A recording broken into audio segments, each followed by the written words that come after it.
mufassir itu banyak menafsirkan dhalin yakni an-nasara adalah Nasrani. Kenapa mereka disebut tersesat? Karena mereka la ya'lam wa ya'mal. Mereka enggak ngilmui tapi senang beramal. Jadi mereka itu kurang berilmu tapi ngamalin semangat. Nah, enek-enek wong Islam ora seneng ngaji ngamalin semangat itu bahaya. Iya, mesti salah kaprah.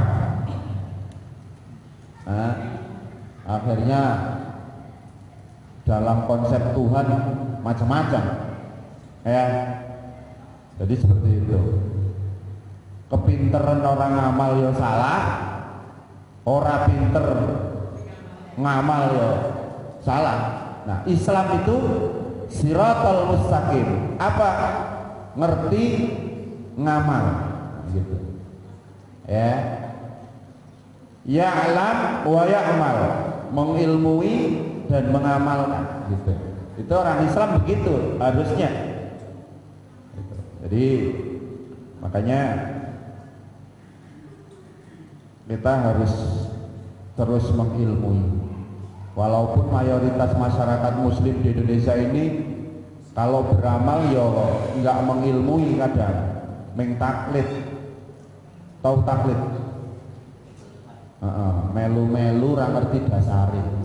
Sing penting melu kiai, melu ustadz. Niku nggih pun apik.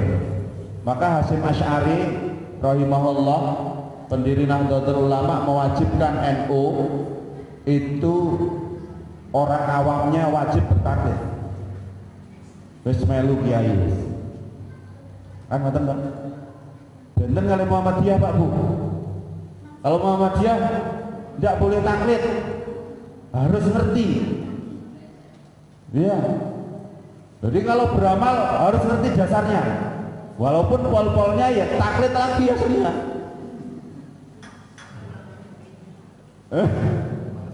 Iya. Makanya kami itu kalau di Muhammadiyah itu dilatih betul, harus ngerti dasarnya gitu. Makanya di terang Muhammadiyah dasarnya apa? Walaupun ya nanti dasarnya gitu. Kan begitu. Tapi ini luar biasa, ya. Artinya gini, dua gerakan Muhammadiyah dan NU ini dengan dua karakteristiknya itu yang menarik, ya. Jadi akhirnya Indonesia ya jadi seperti ini. Ini bukan salah, benar semua, gitu loh. Cuman pola pendekatannya saja, gitu. Bukan berarti NU itu cuma taklid, tak, enggak. Cuman ada orang yang dia harus mutabik. Mutabik itu yang ngikuti. Namanya ittiba. Kalau ittiba itu ngikuti pakai ilmu.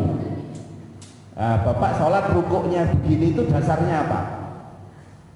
Ngangkat tangan itu dasarnya apa? Begini itu dasarnya apa? Ngerti? Itu namanya ittiba, Pak. Tapi kalau Allahu Akbar, jenengan ngangkat tangan ini apa dasarnya? Mbuh. Lah kok ngerti? Jari Ustaz ngono kuwi. Nah, itu namanya taklid. Melu-melu. Nah, coba Bapak Ibu gitu atau gimana? Nah, kalau takoni ngoten ya, jenengan salat gini dasarnya apa? Aku bermelu satu cilik dhisik ngono kok gitu. Berarti itu namanya taklid. Dapat pahala enggak Ustaz? Saleh. Sidik-sidik lah masalah. Nah, tentu beda sholatnya orang taklid sama sholatnya orang yang berilmu, beda. Makanya kalau melihat orang berilmu itu ya tentu akan beda. Maka Nabi sampai mengatakan tidurnya orang berilmu itu lebih ditakuti setan daripada sholatnya orang nggak berilmu. Turunnya entar. Karena orang berilmu itu ngapal dalil ya betul gampang, baca buku ya enggak gampang, gitu, ya. Nah, Bapak Ibu dirahmati Allah SWT, saya kembali lagi ke siratal ladzina an'amta 'alaihim, ya. Nanti kalau ditanya tentang apa jalan lurus, jawab pertama jalannya para nabi. Jalan para nabi ini kalau diurut dari Nabi Adam sampai Nabi Muhammad Sallallahu Alaihi Wasallam Nabi Muhammad pun tutup, nggak ada lagi, namanya Khatamul Anbiya wal Mursalin. Nabi ada berapa? Ada yang 125.000, ada yang mengatakan 240.000, macam-macam lah, terserah. Itu ada riwayatnya macam-macam. Nah, enggak, ya kita nggak ngerti, itu kan nggak ada dasar yang sahihnya, nggak ada. Tapi ada yang mengatakan 240.000, ada yang 120.000. Tapi intinya dalam Al-Quran itu walaqad ba'atsna fi kulli ummatin rasulan an i'budullaha wajtanibut taghut. Allah katakan kami mengutus setiap umat itu rasul. Maka pertanyaannya, di Indonesia pernah ada rasul apa enggak?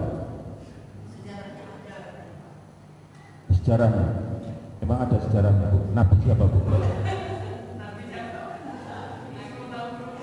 Ora tau krungu toh? Kan nggak tahu krungu lah. Ya Indonesia ini keturunannya siapa aja? Kok tiba-tiba ada Indonesia? Indonesia pas Nabi Muhammad lahir, Indonesia sudah ada belum? Apa iya? Nusantara. Apa ya udah ada belum? Hah? Masa? Rasulullah lahir 570 Masehi. Terus Indonesia lahir adanya kerajaan-kerajaan tahun berapa coba? Hah? Hindu Buddha. Nah, makanya pertanyaannya sudah ada belum? Tapi sahabat pernah ya, kalau jalur teori masuknya Islam, ya ini jalur teori Islam, masuknya Islam itu kalau dari sahabat itu masuknya ke Padang, itu pernah melakukan proses perdagangan Muawiyah itu ke Padang. Ini teori masuknya Islam dari Mekah. Kalau yang Samudra Pasai itu Gujarat, makanya orang-orangnya agak klenik. Ya, kalau Jawa Barat ya itu Syiah yang muncul. Ya. Nah, kemudian terus Turki Utsmani masuk. Ya. Ya, Turki Utsmani. Ya, itu saya Subakir gitu. Nah, yang ketemu Sabto Palon, penunggu tanah Jawa. Ya. Jadi maka ketika pertanyaan saya adalah, ketika Nabi Muhammad lahir dan Indonesia sudah ada, kayaknya sudah loh. Tapi bukan Indonesia namanya. Embuh Nusantara, embuh apa ya rawuh. Saya juga belum neliti ini. Gitu. Ya.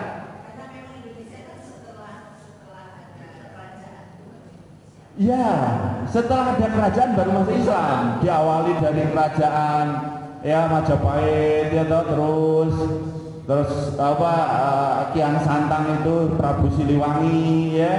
Itu proses sudah kesini itu udah kesini.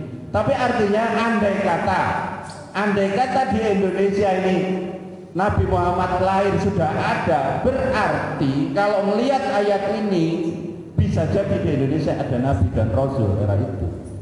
Tapi siapa? Wallahu alam. Tidak tercatat sejarah. Lawang sejarah tanah Jawa aja itu belum jelas kok. Kan begitu. Maka akhirnya yang nyatet Darmo Gandul taruh kata lucu. Iya itu katanya kan terus nulis sejarahnya sambil kesurupan dia nulis itu. Jadi ini malah karu-karuan. Nah, Bapak Ibu yang dirahmati Allah Subhanahu wa taala, jadi gini. Kalau di Indonesia ini belum Nabi Muhammad belum lahir sudah ada, berarti ada kemungkinan dulu ada Nabi dan Rasul. Sampai ada yang mengatakan, mohon maaf, Siddhartha Gautama itu aja Nabi, Bang. Zoroaster yang ada di Persia itu aja Nabi. Ya. Karena di dalam kitab Tripitaka itu ada penjelasan bahwa nanti ada penutup para nabi dan rasul, cuma pakai bahasa Sanskerta. Orangnya nanti akan naik ke langit ya naiki sebuah kendaraan dari surga, itu ada. Maka pertanyaannya adalah dia siapa? Loh, tapi kok ajarannya beda, Ustaz? Sebelum Nabi Muhammad lahir ajarannya macam-macam. Karena Nabi sebelum Nabi Muhammad itu ajarannya cuman untuk tempatnya itu, gitu. Bisa dipahami, Pak? Ya. Contoh Nabi Isa itu cuma ditugaskan untuk Bani Israel, ya. Contoh Nabi, umpamanya Nabi Yusuf ditugaskan untuk di Mesir, gitu. Nah, ketika Nabi Muhammad lahir, maka rahmatan lil alamin untuk semua alam semesta, gitu. Ini harus kita pahami begitu. Maka kalau di Indonesia siapa? Wallahu alam bishawab, gitu. Atau mungkin Indonesia ini kena namanya zaman fatroh. Fatroh itu ada zaman jeda Nabi dan Rasul, jadi dia nggak kena Nabi dan Rasul. Nah, ini ada para ulama membahas tentang ini, gimana hukumnya mereka, masuk surga enggak? Oh, mereka nggak ada Nabi, nggak ada Rasul, gitu, ya. Nah, maka Bapak Ibu dirahmati Allah Subhanahu wa taala, itulah jalan para Nabi dan Rasul.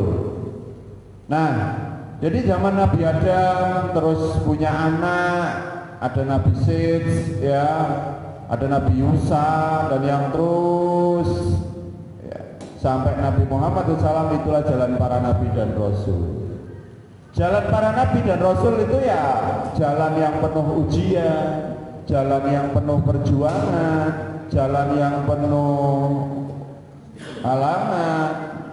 Itu yang disebut dengan jalan para Nabi dan Rasul. Tuh. Kemudian jalannya para siddiqin. Siddiqin itu orang-orang yang membenarkan para nabi dan rasul. Para nabi itu biasanya ada hawariyunnya, orang-orang yang mendampinginya. Kayak Nabi Musa itu punya hawariyun 13 orang. Itu hawariyun. Kalau nabi itu ada muhajirin, ada ansor. Namanya beda-beda. Kalau nabi itu yang mendampingi muhajirin wal ansor, maka mereka disebut para sahabat. Ya, itulah yang disebut dengan siddiqin. Ya, dia disebut dengan as-siddiqin. Ya, maka kita disuruh mengikuti nabi, sahabat. Ya, jalan-jalan mereka kita ikuti, kita ngaji tentang mereka. Itu kita ikuti jalan mereka. Dan jalannya luar biasa, Pak Bu. Penuh perjuangan. Wasyuhada. Wasyuhada itu orang-orang yang mati syahid, artinya orang yang berjuang kemudian meninggal dalam perjuangan, namanya syuhada. Maka sayyidus syuhada, penghulunya para syuhada itu namanya Hamzah bin Abdul Muthalib. Itu paman Nabi. Ya, kalau kita ke tanah suci biasanya kalau di Madinah diajak ke makam syuhada Uhud. Nah, syuhada Uhud itu ada di situ nanti makamnya Hamzah bin Abdul Muthalib yang jantungnya dimakan sama Hindun. Itu sayyidus syuhada. Ya.